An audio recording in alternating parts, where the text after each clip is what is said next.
کہو کہ اگر تم جانتے ہو تو بتاؤ کہ زمین اور جو کچھ زمین میں ہے سب کس کا مال ہے؟ جھٹ بول اٹھیں گے کہ اللہ کا۔ کہو کہ پھر تم سوچتے کیوں نہیں؟ ان سے پوچھو کہ 7 آسمانوں کا کون مالک ہے اور عرش عظیم کا کون مالک ہے؟ بے ساختہ کہہ دیں گے کہ یہ چیزیں اللہ ہی کی ہیں۔ کہو کہ پھر تم ڈرتے کیوں نہیں؟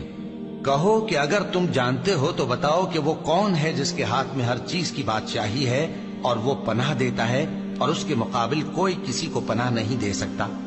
فوراً کہہ دیں گے کہ ایسی بادشاہی تو اللہ ہی کی ہے۔ کہو کہ پھر تم پر جادو کہاں سے پڑ جاتا ہے؟ بات یہ ہے کہ ہم نے ان کے پاس حق پہنچا دیا ہے اور یہ جو بت پرستی کیے جاتے ہیں بے شک جھوٹے ہیں۔ اللہ نے نہ تو کسی کو اپنا بیٹا بنایا ہے اور نہ اس کے ساتھ کوئی اور معبود ہے۔